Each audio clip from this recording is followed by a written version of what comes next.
It's funny. We walk through buildings every single day, but do we ever really think about the invisible network of protection that's all around us? Well, today, we're going to peel back the layers on those unseen sentinels that are on guard 24/7, ready to fight a fire at a moment's notice.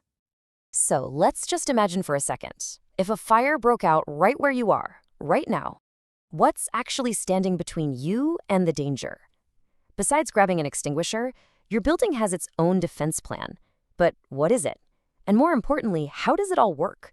Let's dive in. Okay, so before we can get into all the cool systems and solutions, we've got to wrap our heads around the problem itself. Because really, fire protection engineering is all about designing against a very specific and very dangerous invisible enemy. And here's the thing that might surprise you. Fires don't always start with some big, dramatic explosion. Most of the time, it's the everyday stuff. Faulty wiring, a simple accident, even just human carelessness. And that's exactly why having automated built-in protection is so absolutely crucial. See, a fire doesn't just, poof, appear as a raging inferno. Nope, it grows in very predictable stages. It starts at the inception phase, which is often totally invisible. Then it smolders, which is when you start to see smoke. After that comes the flame stage, and finally, the heat stage, which is when things get intensely dangerous. The whole goal of fire protection is to stop this process dead in its tracks as early as possible. So how do we stop it? Well, it's not as simple as just throwing water on it. There's a real science to this, with a clear playbook for how to effectively fight back against the chemistry of fire itself. And that science has a name: fire protection engineering.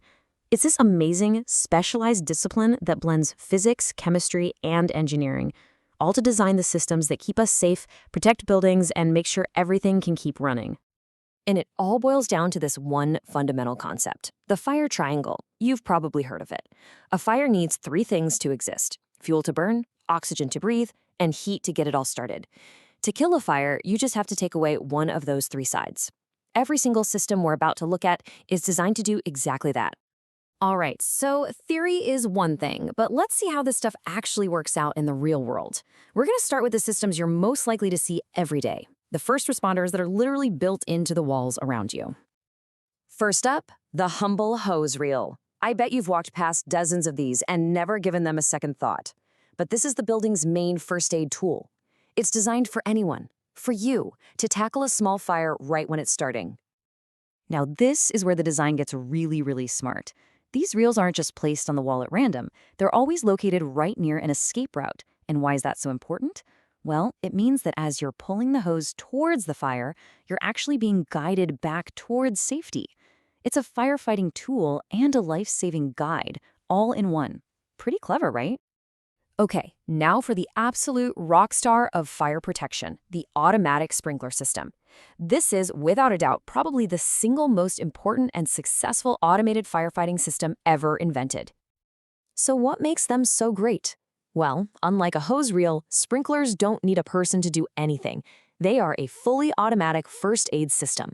They jump into action when a fire is still small, long before it can reach those dangerous flame or heat stages. Their one major weakness? You obviously can't use them around major electrical equipment.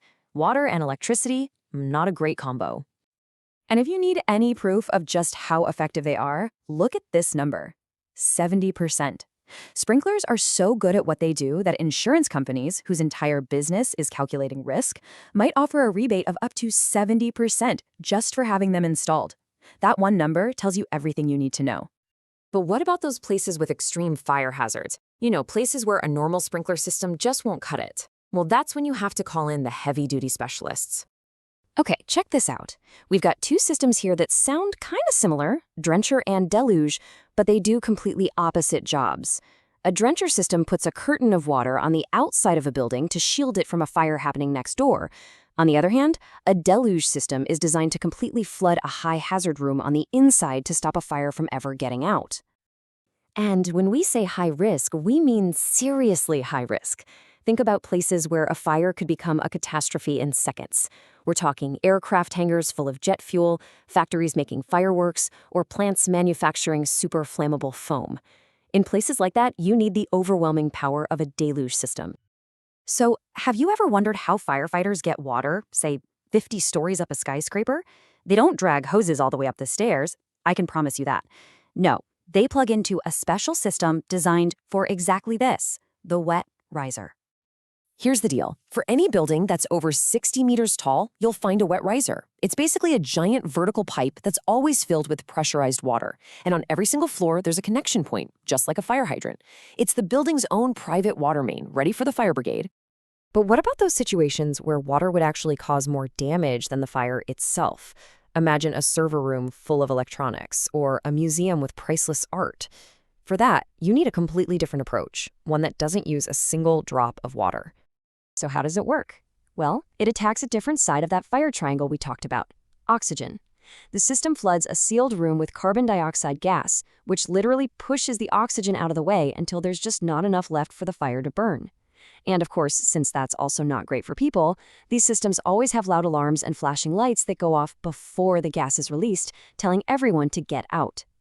So, at the end of the day, it's not really about picking just one of these systems. True safety, total safety, comes from weaving them all together into a master plan right from day one of a building's design.